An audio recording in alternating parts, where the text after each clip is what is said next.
자, 오늘 말씀은 하나님의 사역, 하나님의 사역이 뭔지, 그리고 이것이 진짜 하나님의 사역인지 아닌지에 대하여 어떻게 영적으로 분별할 수 있는지를 말씀을 드리도록 하겠습니다.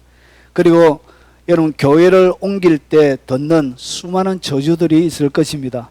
그 저주들, 이런 저주들이 과연 우리의 삶들 가운데 어떤 영향력을 미칠 수 있는지도 같이 한번 말씀을 드리도록 하겠습니다. 재밌겠죠? 예. 사실은 이런 설교는 목사들이 좋아하지 않는 설교입니다. 그리고 저도 불편합니다. 왜 그러냐면 저의 사역도 여러분들이 영적으로 분별할 수 있기 때문에 불편하지만 오늘 정직하게 하나님의 말씀을 같이 나누도록 하겠습니다.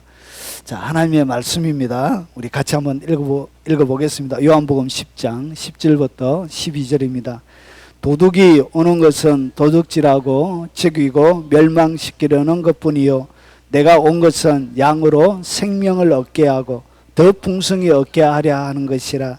나는 선한 목자라. 선한 목자는 양들을 위하여 목숨을 버리거니와 삭구는 목자가 아니요 양도 제 양이 아니라. 이리가 오는 것을 보면 양을 버리고 달아나나니 이리가 양을 물어가고 또 해치느니라. 자, 여러분, 제가 20년 동안 부교육자 생활을 했습니다. 그래서 많은 교회들을 제가 다니면서 8분의 담임 목사님을 모셨습니다. 사역하면서 제가 참 가슴 아플 때가 참 많이 있었습니다. 그것이 언제 가장 가슴이 아팠느냐, 교회를 옮기는 성도들을 향하여 내뱉는 담임 목사님의 말들이 제게 참 많이 무겁게 다가왔습니다. 여러분, 교회를 옮길 때 영적으로 성숙하지 못하고 그리고 인격적으로 성숙하지 못한 미성숙한 사역자들이 있습니다. 그래서 그분들이 제가 직접 들었던 이야기들입니다. 여러분, 교회를 옮길 때 이런 이야기를 많이 하죠. 다른 교회 가면 구원이 없다. 네 여기 다니다가 다른 교회 가면 뭐가 없다? 구원이 없다. 그리고 지옥 간다. 그리고 여기만 구원이 있다. 이렇게 막 강압적으로 가르치는 그런 목회자들이 있습니다. 그래서 다른 데 가면 꼭 뭔가 찜찜하게 뭔가 일이 일어나려고 그래. 마음은 힘들어서 고통스러워서 죽을 것 같은데 여기에 더 이상 머무를 수 없을 것 같은데 상황은 어떻게 되냐? 딴 데 가면 지옥 갈까 봐. 사실은 그런 공포심을 주장해서 이런 것들은 누가 하냐? 주로 이단 집단들이 하는 것입니다. 주로. 이거 이단들이 하는 거예요. 그래서 이렇게 가르치죠. 다른 이로서는 구원을 얻을 수 없나니 천하 인간의 구원을 얻을 만한 다른 이름을 우리에게 주신 일이 없다. 결국은 예수님만이 구원이란 얘기죠. 그러면 다른 이야기로 하면 예수가 있는 어떤 교회든지 뭐가 있다고요? 구원이 있다는 것이죠. 그래서 이 교회가 구원이 있는 것이 아니고 예수님이 있는 어떤 교회든지 미국의 교회든지 영국의 교회든지 서울의 교회든지 제주도의 교회든지 예수만 있다면 그 교회는 뭐가 있다고요? 구원이 있다는 것이에요. 성경이 가르치는 것이 그래요. 그래서 다른 이름, 예수님의 이름만 있으면 어디에 있든지 상관없이 뭘 받는다고요? 구원을 받는다는 것이죠. 그런데 이것이 자기의 교회만 구원이 있다라고 이단들은 철저하게 가르칩니다. 그래서 힘들어 죽겠는데도 구원 못 받을까봐 성도들이 많냐? 못 나오는 거예요. 못 나오는 거. 자, 이것은 가짜입니다. 자, 그리고 다른 교회로 옮기면 저주받는다. 이거는 실제로 제가 많이 들었던 가슴 아픈 얘기. 여러분, 다른 교회로 옮기면, 그래서 가장 많이 하는 얘기가 뭐냐? 내가 이 교회 옮기는 사람들 내가 잘 되는 꼴을 못 봤다. 제가 나이 드신 목사님 한 분 모셨는데 늘 이런 얘기. 저라도 옮기겠더라. 은혜가 안 되니까 영적으로 계속 심취가 일어나는데 저라도 옮기겠는데 옮기는 교인들을 향하여 어떻게 하냐? 내가 잘 되는 꼴을 못 봤다. 이러면서 저주를 퍼보니까 사람들이 뭐하냐? 내일 다 정리하고 이제 다음 주 못 옵니다 하는데 다음 주에 보면 성도가 또 앉아있어. 아니, 못 온다고 옮긴다고 해놓고 또 와 있습니까? 물어보면 아이고 저주받을까봐. 여러분 웃으시지만 이것이 사실은 현실입니다. 진리를 모르기 때문에. 그리고 다른 데 옮기면 사업이 망한다. 가장 흔하게 쓰는 거짓말이에요. 오늘 요렇게 하는 것은 다 거짓말이에요. 사업이 망한다. 그래서 극심한 경제적인 어려움 올까봐 뭐하냐? 은혜가 안 돼가지고 영혼이 비틀어져 메말라 가고 있는데도 불구하고 망할까봐 못 옮기는 사람들이 꽤 많이 있습니다. 그리고 또 거짓말이 뭐냐? 다른 교회로 옮기면 질병에 걸린대. 그래서 각종 암부터 각종 질병이 걸린대. 어떤 분은 심각하게 원래 지병이 있었는데 병이 도졌다고 병원에 입원한 거예요. 그러면서 봐라, 내 말이 맞지? 병이란 것이 금방 생기는 것이 아니거든요. 과거에 쌓아왔던 것이 발견이 되는 것이죠. 그래서 지금 생긴 것이 아니라 이미 진행되어져 왔던 병들이 발견이 되는 것이죠. 그래서 그것을 가지고 그렇게 이야기한다는 것이죠. 이것도 거짓말입니다. 다른 교회로 옮기면 자녀들의 앞길이 막힌다. 그래서 교회 떠나고 싶은데 도저히 견디기가 어려운데 자녀들 앞길 막을까 봐 그래가지고 옮기지 못하시는 분들도 계십니다. 그리고 다른 교회로 옮기면 각종 사고, 대부분이 가장 많이 하는 얘기가 뭐냐? 교통사고 낫기다. 이래. 그러니까 자주 운전을 하잖아요. 너무나 흔하게 나는 병이니까, 사고니까 교통사고 딱 일주일 안에 딱 난다. 이렇게 막 저주를 퍼부어요. 자, 이런 것들이 교회를 옮길 때 우리가 흔히 듣게 되는 그런 저주들입니다. 그런데 이것은 제가 딱 말씀드리면 먼저 결론부터 내면 이것은 다 거짓말입니다. 거짓말. 자, 예수님은 하나님의 사역이 아닌 것의 특징을 어떻게 설명하는지 한번 보겠습니다. 자, 예수님은 사역이 아닌 것을 뭐라고 그러냐? 도둑이 오는 것은 도둑질하고 죽이고 멸망시키는 것이에요. 그래서 예수님이 하나님의 사역이 아닌 것을 예수님은 딱 어떻게 설명하냐? 도둑이라 딱 설명한 거예요. 그러니까 하나님이 원하는 사역이 아닌 가짜 사역이 뭐냐? 도둑이다. 딱 이렇게 결론을 내요. 그래서 이 가짜 사역을 하는 사람들의 전형적인 특징은 도둑의 뭘 가지고 있다고 해요? 특징을 딱 가지고 있는 거예요. 이것은 신약 시대만 그런 게 아니고 구약 시대가 똑같아요.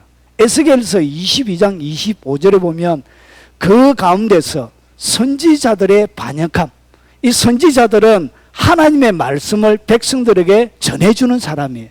근데 하나님의 말씀을 전해주는 선지자들이 어떻게 했냐? 하나님께 반역한 거예요. 그 반역이 뭐냐? 반역의 내용이 우는 사자가 음식물을 움킴 같았도다. 그러니까 반역이 뭐가 반역이냐? 우는 사자가 음식물을 움키는 것처럼 뭐 했다고요? 하나님의 백성의 것을 도둑질한 거예요.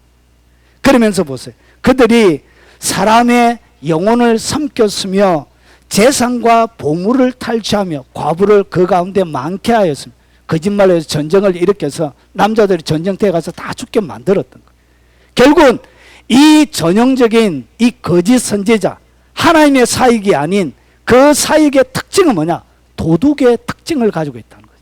그래서 여러분의 뭘 빼앗는다고요? 재물과 여러분의 재산을 탈취하고 영혼을 탈취하고, 그래서 항상 뭔가를 훔쳐내는 것에 혈안이 되어 있다는 거예요. 이것이 뭐라고요? 하나님이 인정하지 않는 하나님의 사역이 아닌 것의 가장 전형적인 특징이에요. 그런데 이것이 미가는, 에스겔은 바벨론 포로 가운데 잡혀가서 활동했던 선지자 다니엘과 에스겔, 그리고 이 미가는 북이스라엘 722년에 아수르에게 북이스라엘이 멸망합니다. 그때 남유다에게 활동했던 선지자가 바로 미가입니다. 미가. 그래서 이 메시지는 북이스라엘과 남유다 전체에 메시지를 주었습니다. 그런데 이 소속은 남유다 소속이에요. 자, 그러면 보십시오. 미가서 3장 1절부터 3절에 보면 내가 또 이르되 야곱의 우두머리들과 하나님이 세운 지도자를 얘기합니다. 이스라엘 족속의 통치자들아 들어라. 정의를 아는 것이 너희의 본분이 아니냐. 그러니까 여러분 이제 3월 9일 되면 대통령을 뽑는데 대통령으로 뽑힐 사람의 가장 하나님이 지도자가 될 사람에게 첫 번째로 내거는 것이 뭐냐? 정의입니다. 정의. 정의롭지 못한 사람은 절대로 뽑으면 안 돼요. 이해가 되시죠? 왜 그러냐? 정의롭지 못한 그 지도자는 반드시 나라 가운데 원한이 쌓이게 만듭니다. 그러면서 보세요. 이스라엘 백성들이 그렇게 한 거예요. 너희가 보세요. 너희가 2절에 너희가 선을 미워하는 거예요. 그리고 악을 기뻐하며 내 백성의 가죽을 벗기고 하나님의 눈에 이 통치자들과 지도자들이 하는 모습이 이렇게 보였던 거예요. 백성의 가죽을 벗기고 그 뼈에서 살을 뜯어 그들의 살을 먹으며 그 가죽을 벗기며 그 뼈를 꺾어 다지기를 냄비와 속 가운데 담고 고기처럼 하는도다. 백성을 뭐처럼 여겼다고요? 양들처럼. 그냥 고기처럼 여긴 거예요. 이것이 뭐냐? 하나님의 눈에 비춰져 있는 하나님의 사역을 하라고 했는데 비춰져 있는 거짓 선지자, 거짓 지도자의 모습이었다는 것이죠. 내 백성을 유혹하는 선지자, 백성을 뭐였냐? 유혹했다 이렇게 표현하고 있습니다. 보십시오. 선지자들은 뭐였냐? 이에 물 것이 있으면 평강을 외치나. 그러니까 이빨에 맛있는 거 좋은 거 집어넣어주면 뭐 한다고요? 평강을 여행. 여러분 요즘 현대사역자들 중에 여러분 제가 어떤 집사님께 최근에 들었던 이야기인데 예언을 해주는데 100만 원짜리 예언이 있고 200만 원짜리 예언이 있고 300만 원짜리 예언이 있대요. 그래서 예언을 지금 많이 하는 유튜브에도 몇만 명 되는 그런 교회예요. 그래서 실제로 얼마 헌금할 건데 물어보고 200만 원, 나 300만 원짜리 예언은 다른 거 있는데 막 이렇게 한대. 그런데 실제로 그 예언을 그렇게 돈을 주고 받는데 무슨 놈의 200만 원짜리 200만 원 하고 300만 원 하면 뭐 예언이 달라지는가? 제가 듣도 보지 못한 이빨에 뭐 먹을 걸 주면 뭘 얘기한다고요? 죄가 많이 있음에도 불구하고 하나님 앞에 막 범죄하고 하나님의 사람들의 눈에 피눈물을 짜내는 이 악한 자들에게도 뭐 한다고요? 이빨에 뭔가를 집어넣어주면 뭘 얘기한다고? 평강을 얘기하죠. 나이트클럽 만들어가지고 청소년들 타락시키게 만들고 엄난하게 만들고 그런 집 가는데 예배 인도해주면 돈 많이 준다 하니까 1000만 원씩 이렇게 개업 예배 해주면 그런 데 가서는 예배 인도하면 안 되지. 쳐버라 이 업! 사람들로 하여금 범죄케 하는 업은 쳐버라! 이렇게 얘기해 줘야 돼요. 그런데 돈 많이 주니까 개업 예배 들어주는 거예요. 여러분 죄 짓는 자리에 개업 예배 들어달라고 그렇게 부탁하는 거는 그거는 너무 상식이 없는 거예요. 그냥 하세요. 그냥 할 거면 그냥 보세요. 그리고 입에 무엇을 채워주지 아니하는 자에게는 뭘 준비한다고? 전쟁을 준비하는 거예요. 저주를 퍼붓는 거예요. 그리고 보세요. 야곱의 족속 우두머리들 이스라엘 통치자들은 정의를 미워하고 정직한 것을 굳게 하고 그리고 보세요. 그들이 어떻게 하냐? 그들의 우두머리들은 뇌물을 위하여 재판합니다.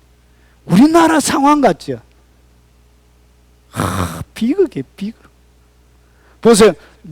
우두머리들이 뇌물을 위하여 재판을 뭐하며 뇌물을 위하여 재판하는 거예요. 돈 받고.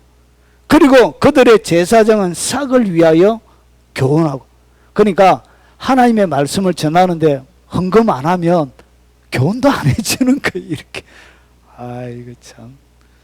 자, 그들의 선지자는 돈을 위하여 점을 치며 선지자들이 하나님의 말씀 증거해 줘야 되는데 돈을 위하여 뭐 한다고요? 점을 치는 것처럼 이렇게 한다는 것이. 그리고 여호와를 의뢰하여 이르기를 여호와께서 우리 중에 계시지 아니하냐 재앙이 우리에게 임하지 아니하리라 하는도다. 하나님의 백성들이 우상 숭배해가지고 북이스라엘에 당장 멸망하게 되어져 있는데 아수르가 쳐들어와서 하나님이 징계의 채찍을 들었는데 뭐 했다고요? 그들이 평강하대요. 하나님의 이름으로. 거짓말이죠. 이름으로 너희로 말미암아 시온은 갈아엎은 밭이 되고 예루살렘은 무더기가 되고 성전에 사는 수풀의 높은 곳이 되리. 결국은 교회 지도자들이 타락하면 하나님 뭐 한다고요? 그 나라를 손을 보세요. 그래서 타락한 지도자는 절대로 세우면 안 돼. 왜 그러냐? 그런 지도자를 통해서 백성 전체가 더럽혀져요. 그래서 하나님이 징계의 채찍이 따라오게 되어 있습니다. 이것이 역사가 가르쳐 주는 거예요. 자, 그래서 이 거짓 선지자들은 정리를 딱 하면 이렇습니다. 자,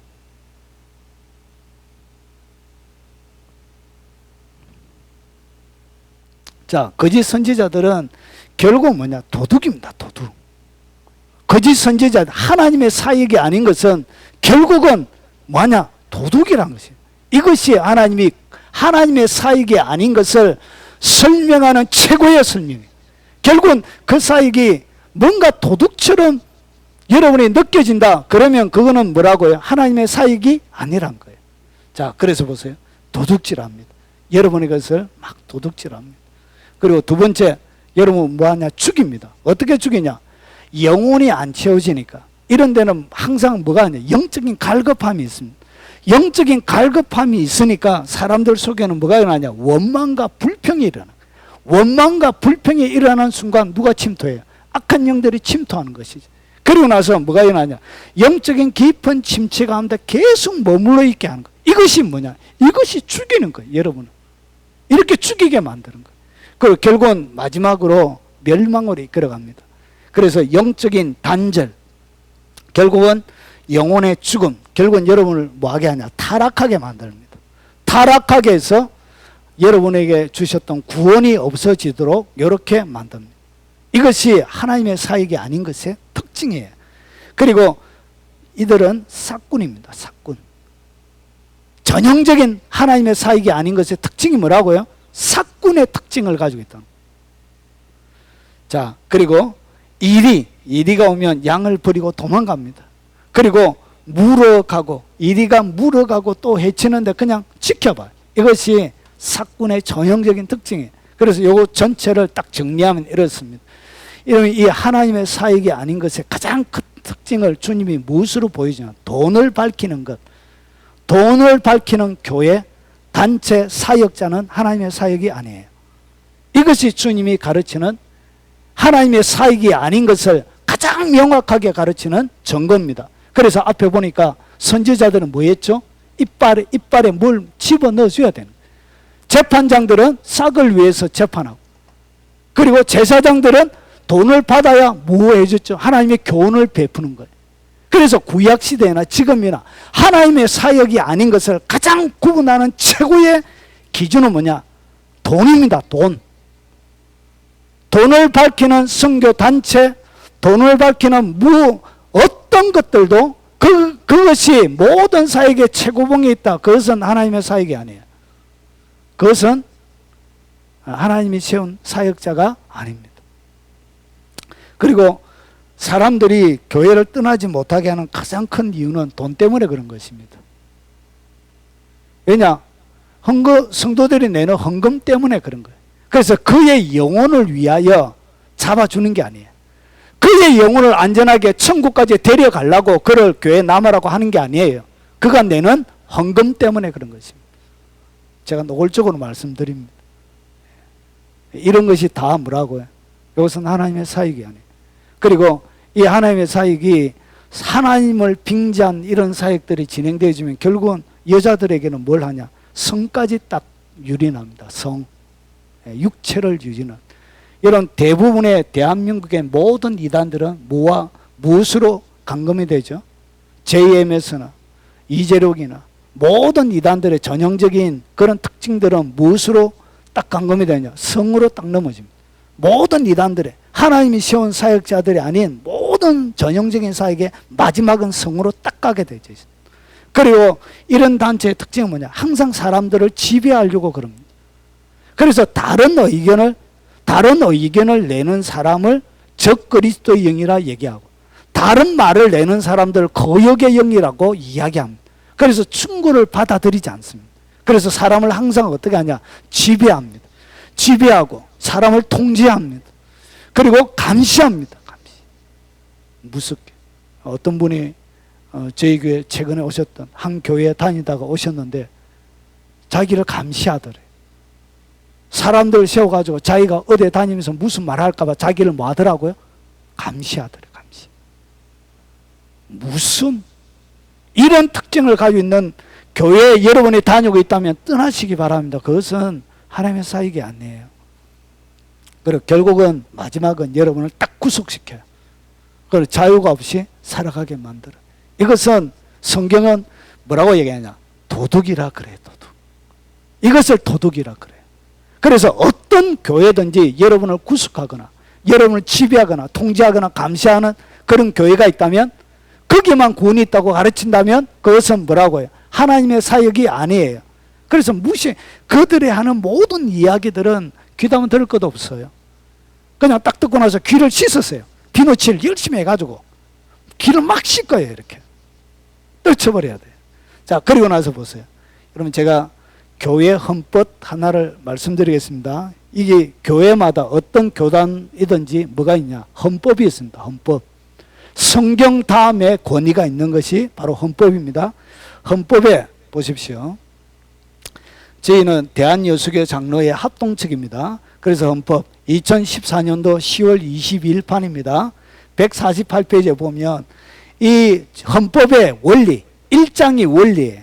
1장이 원리고 1장 1조, 제일 헌법의 가장 중요한 헌법 1장 1조가 뭐냐? 1장 1조가 양심 자유예요. 양심. 양심에 대한 자유란 거예요. 자, 제가 읽어볼 테니까 보십시오. 양심의 주제는 하나님 뿐이시라. 그러니까 양심을 통제할 수 있는 분은 누구밖에 없다. 하나님. 그리고 보세요. 그가 양심의 자유를 주사 신앙과 예배에 대하여 성경에 위반되거나 과분한 교회의 교훈과 명령을 받지 않게 하셨으니, 그러니까 성경에 위반되거나 과분한 교회 명령, 교훈들은 뭐 하게 했다고요? 받지 않게 했다는 것이죠. 그러면서 보세요. 하셨으니 그러므로 일반 인류는 종교에 관계되는 모든 사건에 대하여 속박을 받지 않고, 그래서 모든 종교에 대하여 어떤 교회도 여러분의 양심의 자유를 뭐 할 수 없다고요? 속박할 수 없게. 여기 헌법 1장 1조에 가장 처음이에요. 처음. 그래서 각기 양심대로 판단할 권리가 있은 점, 누구든지 이 권리를 뭐 하지 못한다? 침해하지 못한다. 이것이 교회 가운데 성경 다음으로 권위 있는 이 헌법 1장 1조에 제일 처음에 나오는 거예요. 그래서 여러분의 양심의 자유를 누구도 뭐 할 수 없다고요? 속박하거나 제약할 수가 없다는 것이죠. 그래서 여러분의 양심의 부분들까지 누군가가 권세를 행사하려고 하고 속박을 하려고 하고 뭔가 여기에서 통제, 감시, 구속하려고 한다면 그것은 다 뭐라고요? 불법입니다. 불법. 그래서 그런 것은 무시해도 돼요. 자, 그러면 진짜 하나님의 사역이 뭔지 한번 설명을 드리겠습니다. 자, 이것은 성령님께서 제게 급속하게 넣어주신 말씀이에요. 자, 하나님의 사역의 특징은 뭐냐? 하나님의 사역의 출발점은 어디에서 시작이 되냐? 사랑에서 시작이 돼요. 모든 하나님의 사역은 그것이 하나님의 사역인지 어떻게 아느냐? 사랑이 있는지 없는지를 보면 알 수 있습니다. 그래서 모든 하나님의 사역은 무엇으로 시작한다고? 사랑으로 시작이 되는 거예요. 그래서 진행되지는 모든 사역은 사랑으로. 그래서 보세요. 사랑은 여기 있으니 우리가 하나님을 사랑한 것이 아니에요. 하나님이 우리를 사랑하사 우리 죄를 속하기 위하여 화목제물로 그 아들을 보내셨습니다. 결국은 하나님이 예수 그리스도를 이 땅 가운데 보내면서 주님이 우리를 위하여 사역을 하셨는데 그 사역의 시발점은 어디에 있다고요? 사랑이란 것이죠. 사랑. 그래서 사랑하는 자들아, 하나님이 이같이 우리를 사랑하신즉 우리도 서로 많은 것이 마땅하도다. 사랑하는 것이 마땅하도다. 결국은 모든 사역은 무엇으로 해야 된다? 사랑으로, 사랑으로. 그리고 여러분이 두려워하는 두려움의 원인이 여기에 있습니다. 왜 사람들이 어떤 교회 가서 떠나기를 두려워하느냐, 이런 거예요. 이런 분들 만나면 참 떠나기를 두려워합니다. 보세요. 내가 예언하는 능력이 있어. 모든 비밀과 모든 지식을 알고. 그래서 이 사역자가 예언하는 특별한 은사를 받은 거예요. 받아가지고 뭐 했냐? 모든 비밀과 모든 지식을 다 알고 있는 거예요. 여러분에 대하여 모든 것들을 꿰뚫어 통찰하고 있는 거예요. 그러면서 보세요. 산을 또 뭐 얻느냐? 산을 옮길 만한 믿음이 있어서 그의 사에게는 기적이 연속적으로 막 일어나는 거예요. 진짜 눈으로 보기에도 하나님이 들어서는 뭐처럼 보이냐? 사역자처럼 딱 보이는 거예요. 그런데 보세요. 이것을 여러분이 분별해야 되는데, 그 분별이 뭐냐? 산을 옮길 만한 믿음이 있을지라도, 기적과 이적이 드러난다 할지라도 뭐하냐? 사랑이 없으면 내가 뭐가 아니요? 아무것도 아니란 것이. 그래서 하나님의 눈에는 그가 예언하는 특별한 능력이 있어서 모든 비밀과 지식을 다 아는 거예요. 산을 옮길 만한 믿음이 있어서 실제로 산을 옮겨버리는 거예요. 그럼에도 불구하고 그의 사역에는 하나님의 사랑을 성도들이 경험하지 못한다면 그 사역은 뭐가 아니라고? 하나님의 사역이 아닌 거예요. 이해가 되십니까? 그래서 뭐 하면 뭐 할 필요가 없다고요? 이런 사람들 만나면 막 두려운 거예요. 그래서 그가 하는 선포하면 뭐든지 산도 옮겨지니까 이 두려운 거예요. 그런데 하나님은 뭐라고 그러냐? 주님은 사랑이 없으면 내가 뭐가 아니다? 아무것도 아니란 것이죠. 주님은 그것을 뭐 하지 않는다고? 하나님의 사역이라고 인정하지 않는다는 것이죠. 딱 보면 알아. 그래서 뭘 봐라? 사랑이 있는지 없는지 봐라 하는 것이죠. 그리고 보세요. 너희의 모든 일을 무엇으로 알아? 사랑으로 행하. 사역만 사랑으로 행하는 것이 아니라 모든 일들을 사랑으로 행하는 것이죠.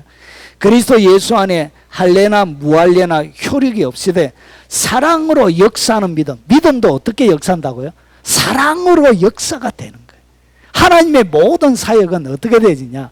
여러분, 이방 종교에도 기적과 능력이 있습니다. 그런데 하나님의 사역과 이방 종교의 다른 특징이 뭐냐? 하나님의 모든 사역은 사랑으로 이 모든 역사가 진행이 되는 거예요. 그래서 이것이 다른 거예요. 기적과 이적이 일어나도 거기에 뭐가 없으면 안 된다고요. 사랑이 없으면 그것은 하나님의 사역이 아니에요.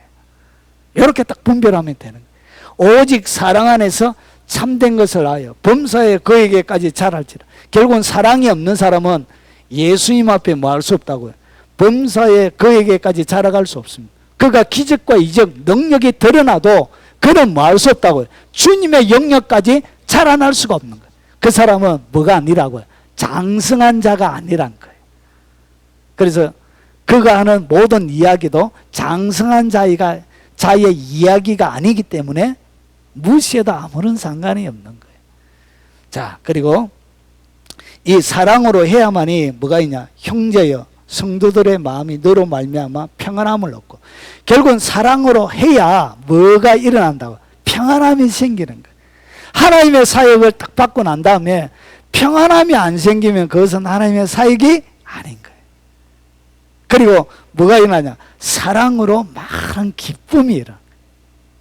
자, 평안함을 얻었으니 내가 너의 사랑으로 많은 기쁨과 뭘 받는다? 위로를 받는 거예요. 결국은 하나님의 사역은 3대 특징을 가지고 있습니다. 그것이 뭐냐?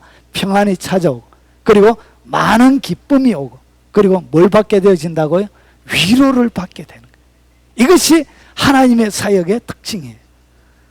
자, 그래서 보세요. 사랑이 사역의 출발점이 아닌 모든 사역들은 뭐 하면 된다고요? 무시하면 됩니다. 그가 하는 모든 이야기들도 뭐 하면 된다고요? 무시하면 됩니다. 그래서 교회를 딱 옮기려고 하는데 그분이 진짜 사랑을 가지고 할 때는 그 이야기를 귀담아 들어야 돼. 근데 그것이 아니고 그냥 교회 나가는 것이 돈이 나가는 거니까 그런 마음으로 딱 충고를 딱 한다. 그런 모든 이야기들은 뭐 하라고요? 무시하면 됩니다. 그리고 보세요. 사랑에만 권위를 가집니다. 여러분, 사랑할 때 비로소 여러분은 거기에 대하여 권위를 가지게 되는 거예요. 사랑하지 않는 것은 권위가 없어요. 왜 그러냐면 그 사람이 인정해 주지 않아요. 그 사람이 인정해 주지 않습니다. 여러분, 어떤 사람이 인정이 되냐? 여러분을 정말 아끼고 사랑하는 사람은 고개가 숙여지고 인정이 되는 거예요. 그리고 보세요. 하나님의 사역이 아니기 때문에 그래요. 그래서 그가는 충고,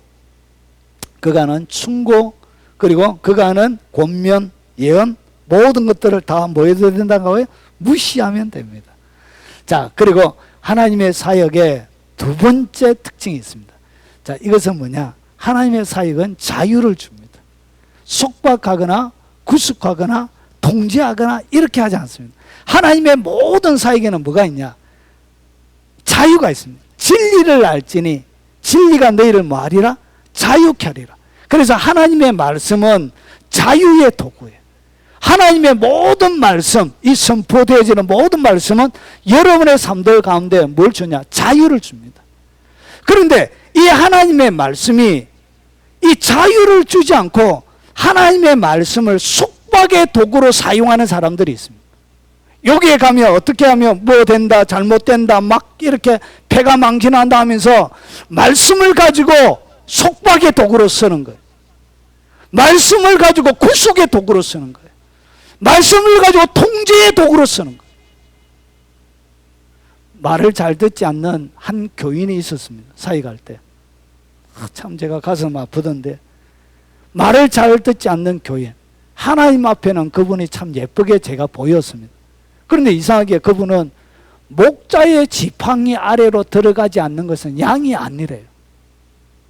그러니까 목자의 지도 아래에 들어가지 않는 양이 아니라면서 막 두드려 패가지고 하나님의 말씀 가지고 막 거기 그렇게 적용되는 게 아닌데 막 이상하게 적용해가지고 두드려 패가지고 결국은 쫓아낸 경우들을 제가 보았습니다. 말씀은 자유의 도구입니다. 믿습니까? 그런데 이 말씀을 가지고 막 속박하는 거예요. 나의 삶을 이상하게. 그것은 잘못되어진 거예요. 모든 하나님의 말씀은 여러분 삶들 가운데 자유를 주는데 뭔가 이상하게 내가 잘 모르는데 이상하게 속박이 되어진다. 그러면 그 사람이 이렇게 사용한 거예요. 하나님의 말씀으로 내 삶의 자유를 빼앗아 간다면 수술실에 있는 이 메스를 갖다가 어떻게 쓰냐? 강도의 칼로 그가 쓰고 있는 거예요. 하나님이 살리는 이 메스로, 수술실의 메스로 강도의 칼로 쓰고 있는 거예요. 그래서 무시하고 뭘 누려라? 자유를 누리시면 됩니다. 자, 그리고 하나님의 사역은 생명을 얻게 합니다. 여러분의 뭘 주냐? 생명을 줍니다. 그리고 더 풍성히 얻게 합니다. 이것이 주님이 하시는 사역이에요. 그래서 보세요. 양으로 뭘 얻게 하고? 생명을 얻게 하고 더 풍성히 얻게 한다. 이것을 주님이 시편 가운데 23편에 이것을 어떻게 양에게 생명을 주고 더 풍성히 하는지에 대하여 23편에 예수님께서 설명을 하고 있습니다. 보시면 여호와는 나의 뭐냐? 목자란 것이죠. 목자가 내게 뭐가 없다고? 부족함이 없다는 것이죠. 이것을 갖다가 야곱이 자기의 삶을 아내를 얻기 위하여 14년 동안 두 아내를 얻기 위하여 헌신하죠. 그때 자기가 삼촌에 목양하면서 살았던 삶을 이렇게 표현합니다. 내가 이와 같이 낮에는 더위, 밤에는 추위를 무릅쓰고 눈붙일 겨를도 없이 지냈나이다. 그러니까 낮에는 더위, 밤에는 추위, 눈을 붙이지 않으면서 뭘 했다고? 양을 철저하게 지키는. 이것이 누구냐? 이 땅 가운데 자기의 양을 지킬 예수님의 헌신의 모습입니다. 예수님이 여러분을 이렇게 지켜요. 주님은 그 뜨거운 여름에 여러분을 지키기 위하여 깨어있는 거예요. 밤에도 마찬가지고 눈 붙일 겨를도 없이. 여러분, 제가 저희 딸이 한 3개월쯤 됐을 때 갔습니다. 그때 한 말씀을 깨달았습니다. 무엇을 깨달았냐? 저희 딸이 자다가 일어나면 엄마가 젖을 짜나, 젖을 이렇게 받아놓고 그 다음에 이제 젖을 이렇게 우유병에다가 젖을 주는데, 그때 제가 딸이 막 울고 하니까 얼마나 귀엽습니까? 그래가지고 이제 우유를 이렇게 막 일어나서 먹였는데 한참 보니까 잠이 들어가지고 보니까 애가 막 우는 거예요. 보니까 우유 젖병이 입에 들어가 있는 게 아니고 목에서 막 이렇게 왔다 갔다, 나 이렇게 먹으려고 이렇게 하고 있고. 그러면서 그때 주님이 저에게 뭘 가르치냐? 성경 한 구절, 시편 한 구절을 가르쳐 주더라. 여호와는 졸지도 않고 주무시지도 아니하시는. 나는 이렇게 졸고 딸 하나 젖병도 못 물리가지고 이러지만 하나님은 졸지도 않고 뭐다 하지 않느냐?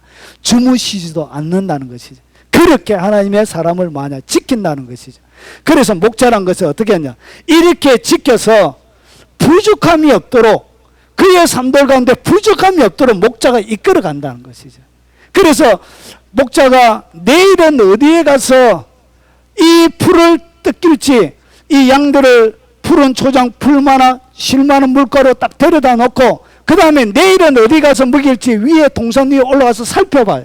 그러니까 내일을 준비하는 분도 누가 준비하냐? 목자가 준비한다는 것이.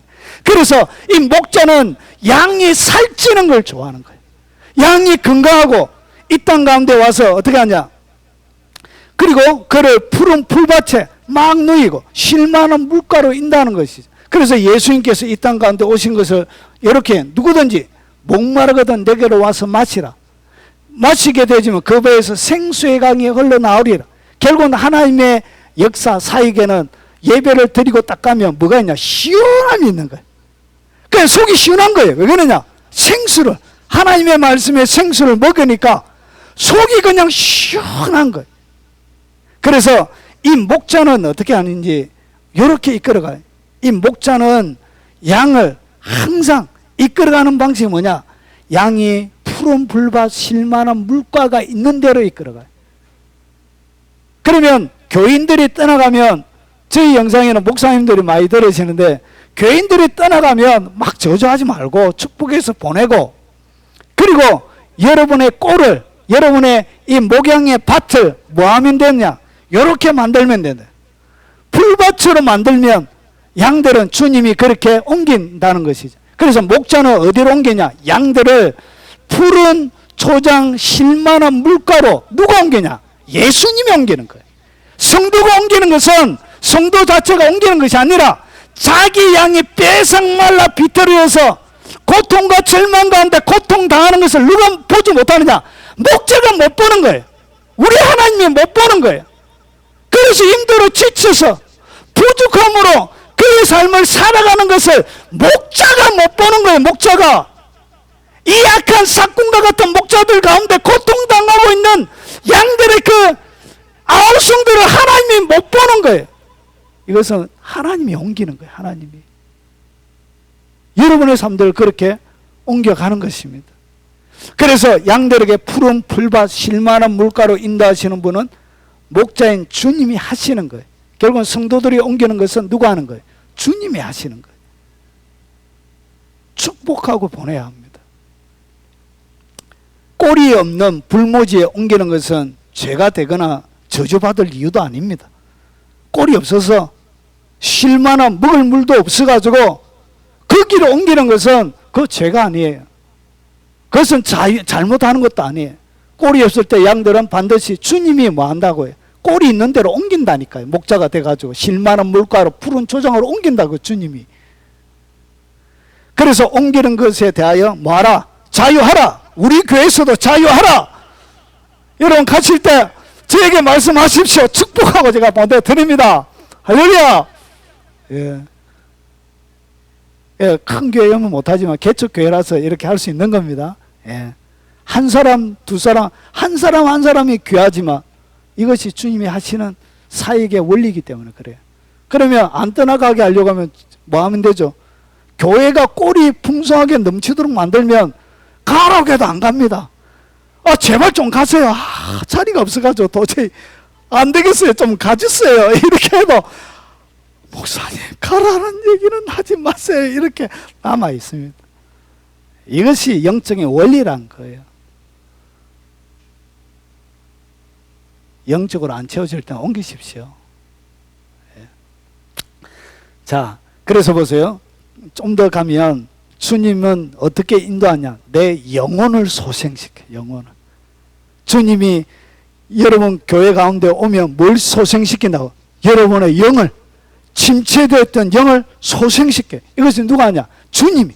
결국은 영혼이 계속 침체의 자리에 있는 그 영혼을 주님이 가만히 안 두세요. 거기에 오래 살도록 하는 것은 주님이 원하는 뜻이 아니에요. 그래서 내가 그 빈 가슴을 채워주지 못할 때 좋은 교회로 인도해 주는 것도 목자가 이 땅 가운데 사역자가 할 일이에요. 집사님, 저의 한계가 왔습니다. 다른 데로 가셔도 괜찮습니다. 미리 선수 쳐서 얘기해 주는 것도 양에 대한 배려예요.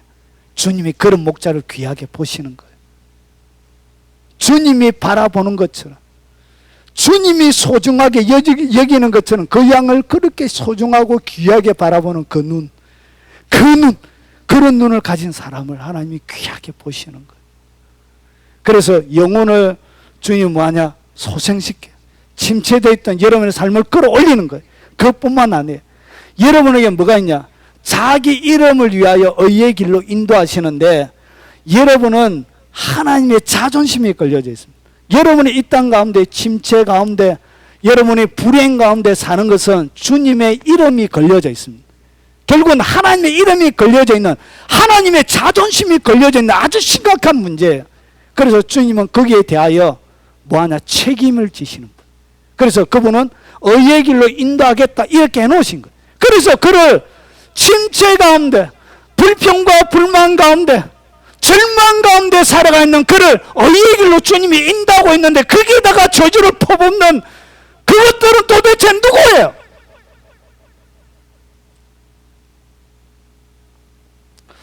왜 열을 내지? 그래서 자기 이름을 위하여 주님은 어떻게 하냐? 하나님의 이름이 여러분에게 걸려져 있습니다. 그래서 하나님은 자존심, 하나님 이름이 망령되이 일컫는 거기에 대하여 하나님은 굉장히 자존심 상해하세요. 그래서 여러분이 이 땅 가운데 잘 되는 것이 주님이 원하시는 뜻이에요. 그래서 어떻게 인도하냐? 사망의 엄침한 골짜기로 다닐지라도 해를 두려워하지 않을 것은 주께서 나와 함께 하십니다. 주의 지팡이와 막대기가 나를 안위하시나이다. 결국은 주님이 두 가지로 인도하시는데, 하나는 지팡이입니다. 이 지팡이는 양들이 잘못 갈 때 많잖아요. 여러분이 죄 지으면 안 되는데도 여러분이 습관적으로 짓는 죄도 많이 있잖아요. 그때 주님이 뭐 하시냐? 여놈! 해가지고 이렇게 지팡이로 목을 딱 끌어가지고 이리 와라. 절벽으로 막 떨어져 갈 때 목을 딱 끌어가지고 끌어올리는 거예요. 이 지팡이는 양을 보호하는 데 쓰는 것입니다. 그리고 또 한 가지가 더 있습니다. 주님의 두 가지로 인도하시는데, 하나는 지팡이와 막대기인데, 이 막대기는 언제 쓰냐? 맹수가 등장할 때 그때 쓰는 것이 뭐냐? 이게 막대기예요. 막대기. 지팡이는 양들에게만, 막대기는 원수들에게 쓰는 거예요. 근데 잘 보세요. 하나님의 사역은 지팡이와 막대기로 우리를 안위하게, 안전하게 보호하고 위로하시는데, 하나님의 백성들에게 지팡이를 써야 되는데 지팡이를 안 쓰고 하나님의 말씀으로 뭐하냐? 막대기로 쓰는 거야. 하나님의 말씀을. 그래서 성도들을 뒤지도록 패는 거예요. 이렇게 막 말씀으로 막 때리는 거예요. 이렇게. 이 말씀으로 때리는 것은 누구에게? 적에게 하는 거예요. 적에게 하는데 성도들을 막대기로, 말씀으로 이렇게 막 때리는 거예요. 이것은 하나님의 사역이 아니에요. 그래서 하나님의 말씀이 막대기처럼 여도를 두드려 패면 그것은 그 사람이 뭘 사용하고 있다고요? 잘못 쓰고 있는 거예요. 여러분 뭐처럼? 짐승처럼 여기는 거예요. 그러나 하나님의 사역이 아니에요. 하나님의 사역은, 말씀은 지팡이에요. 지팡이. 예. 그것을 딱 분별하면 여기 하나님의 사람인지 아닌지 바로 딱 분별이 되는 것입니다. 마지막입니다. 하나님의 사역은 뭘 주냐? 기쁨을 줍니다. 기쁨. 자, 온 백성에게 미칠 큰 기쁨의 좋은 소식을 너에게 전하노라. 예수님이 이 땅 가운데 오신 것을 기쁨이라, 큰 기쁨이라 표현합니다. 결국은 주님의 사역, 하나님의 사역은 기쁨을 주는 겁니다. 그리고 너에게 이것을 이름은 내 기쁨의 너희 안에서 너희 기쁨을 충만하게 하려. 결국은 예수님이 이 땅 가운데 하시는 모든 사역은 우리 속에 뭘 주려고? 기쁨을 주려고. 찌들어져 있는 걱정과 근심에 눌려져 있는 여러분의 웃지 못하는 그 얼굴을 뭐 하시려고? 웃게 만드시려고. 그리고 날마다 마음을 갖춰 성전에서 모이기를 힘쓰고 집에서 떡을 떼면 기쁨과 순전한 마음, 기쁨이 있는 거예요. 하나님의 백성들에게는 그 성에 큰 기쁨이 있더라. 그리고 제자들은 기쁨과 성령에 충만하더라. 그래서 성령 충만이 뭔지 아십니까? 성령 충만한 것을 어떻게 하냐? 그 사람에게 기쁨이 있는 것을 보면 아, 저 사람 성령 충만하다. 성령 충만은 밖으로 어떻게 드러나냐? 기쁨으로 드러나요. 성령 충만한 사람은 항상 밖으로 드러나는 외형적인 표징은 기쁨입니다. 기쁨이 충만해요. 이것이 뭐라? 성령 충만. 이것이 바로 기쁨 충만이에요. 그런데 기쁨이 없다. 성령이 충만하지 못하다는 증거입니다. 자, 그래서 여러분, 신령한 것이 뭔가 이렇게 아주 진지하게 내가 보니까 집사님 그러면 안 돼 하면서 막 이렇게 막 인상 팍 쓰고 뭔가 근음하고 목소리 밑으로 딱 깔고 표현도 안 되는데 그렇게 한다고 그게 신령한 게 아니에요. 진짜 신령한 사람은 어떻게 분별하냐? 기쁨으로 그것이 신령한지 안 한지를 분별합니다. 진짜 성령으로 기뻐하는 성령 충만한 사람은 밖으로 뭐가 드러난다? 애기처럼 기뻐해요. 이게 진짜 하나님의 영역 가운데 사는 사람의 특징이에요. 그런데 근음하고 뭔가 얼굴이 막 삶에 찌들린 것처럼 보이고 뭔가 예언을 막 사고 막 해주는데 기쁨이 하나도 없다? 예, 그것은 성령이 아니에요. 딱 분별하면 됩니다. 그래서 모든 환난 가운데도 뭐가 가득하고 위로가 가득하고 기쁨이 넘치는 도다. 하나님의 사에게는 늘 이렇게 기쁨이 있습니다. 그리고 내가 너희에게 쓸 것이 많으나 종이와 먹으로 쓰기를 원치 아니하고 오히려 너희에게 가서 대면하여 말하려 하니. 그래서 대면해서 말한다는 것은 사익을 하겠다는 거예요. 하나님의 말씀을 증거해 주겠다는 거예요. 그러면서 보세요. 대면해서 말하는 결과가 뭐냐? 이는 너희 기쁨을 충만하게 하려 함이다. 결국은 사역의 마지막 열매는 무엇으로 드러나야 된다고요? 예, 기쁨으로 드러납니다. 희락으로 드러나. 그래서 성령의 사랑과 희락과 이렇게 드러나. 화평과 자비와 양선과 온유와 충성과 온유와 절제니 이렇게 드러난. 그래서 사랑은 밖으로 딱 드러나면 제일 처음에 무슨 모습을 띈다고? 기쁨, 희락으로 딱 드러나요. 그래서 성령의 모든 사역들 가운데는 희락이 있습니다. 이것이 성령님의 인도하심 속에 사역하는 사역자들의 특징이에요. 자, 이제 저도 큰일 났습니다. 이제 여러분이 바로 분별하니까. 자, 하나님의 사역의 특징이 뭐냐? 사랑에서 시작이 되어지고 자유가 있습니다. 그리고 생명을 하고 더 풍성히 얻게 합니다. 그리고 여러분 삶에 뭘 준다고요? 기쁨을 줍니다. 이렇게 이것이 사역의 열매로 드러나야 이것이 뭐라고요? 이것이 하나님의 사역이 되는 거예요. 근데 이것이 안 드러나고 막 헌금 많이 해라고 계속 헌금 설교만 계속 하고 뭐 일을 잔뜩 벌려가지고 계좌번호 다양하게 막 올려놓고 그럼 딱 의심부터 딱 하면 거의 정확합니다. 그리고 이상하게 이렇게 혼자 개인적으로 한번 어디 찬화합시다 이렇게 딱 접근하기 시작하면 이게 뭔가 수상한 거예요. 그리고 여러분 지배하려고 하고 통제하려고 하고 감시하려고 하고 구속하려고 딱 하면 이것은 성령의 사역이 아니에요. 그래서 무시하고 뭐하라? 옮겨라! 그리고 뭐하라? 자유하라! 그래서 여러분의 삶들 가운데 어떤 저주도 여러분의 양심을 빼앗지 못하도록 진리 속에 자유한 가운데 주님을 섬기는 하나님의 사람이 되시길 주의 이름으로 축원합니다.